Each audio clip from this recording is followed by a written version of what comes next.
Hey guys, welcome to our flipped classroom. Um, Today I'm going to introduce the topic of artist statements and what they are and how we can write them. Because tomorrow in class we are going to be writing our own.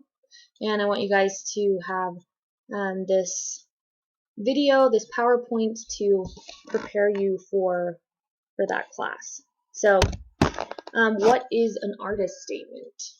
This definition just came from online, and I'm going to do my best throughout this PowerPoint to not just read from the slides, because I know that can be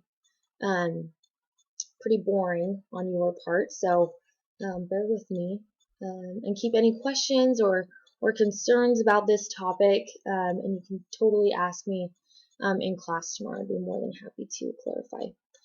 So an artist statement is pretty much an artist's written description of their work.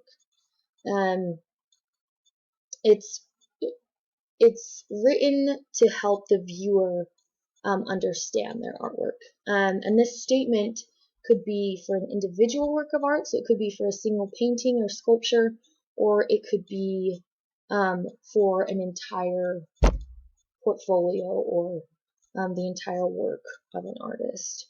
If they really focus a lot on the environment within all of their work, they could have an overarching artist statement for their work. Your artist statement is about facts. So this means you're not trying to sway the viewer in any particular side or opinion. It should not tell the viewer what to experience, what to think, how to feel, how to act, or where to stand on any point. It should just be a description of your work and why you created it. These are different things on what your artist statement can include. You can read through these. Excuse me. What it signifies or represents, why you made it, what you're trying to communicate with it, what it means to you, what's unique or special about how you made it. These are different things that you guys can be thinking about in brainstorming your own artist statement. Here's some tips on writing your artist statement. You want to make I statements rather than you statements. I think if you make you statements, it makes it sound like you're trying to put an opinion or viewpoint on the viewer without allowing them to interpret it for themselves. You can connect what your art expresses with the medium you're using, like why you used paint or why you used garbage to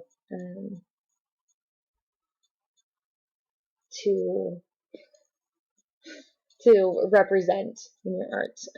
Avoid comparing yourself to other artists. You could say Picasso's use of blue in this painting inspired me to use blue in this painting, but avoid saying things like, just like Picasso, I used blue in my painting. It kind of sets you up. And then again, avoid instructing people on how to see, feel, behave, respond, or relate to your artwork.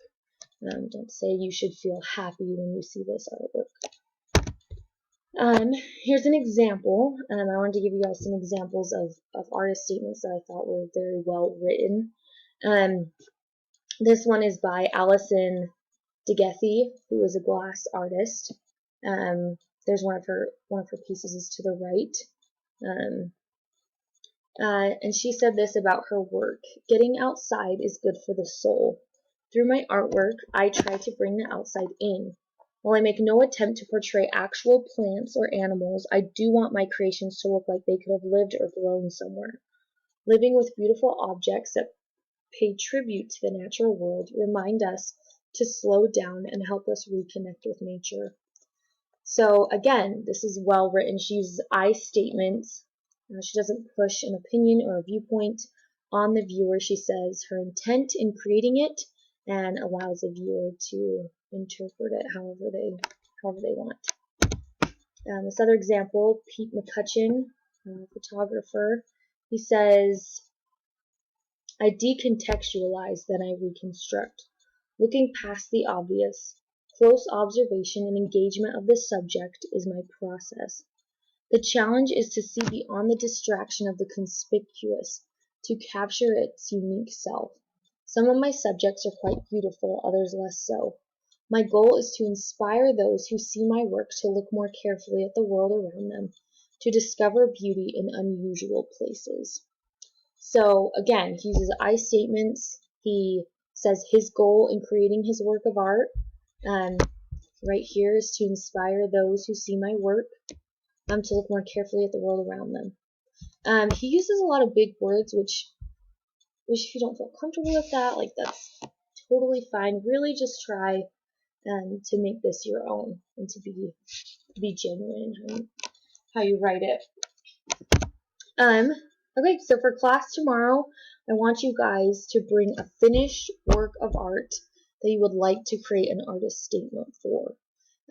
Now, it needs to be finished because you need to know what the intent of your piece was.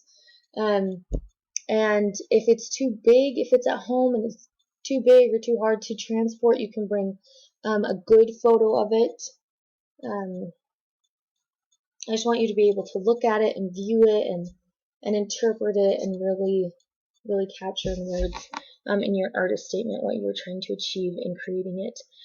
This work of art, it can be from anything, preferably from the past year, but more preferably from your concentration that you've been working on towards your portfolio. I think this would be very beneficial for you guys to be able to write an artist statement about a work that you're going to ultimately turn in at the end of the year.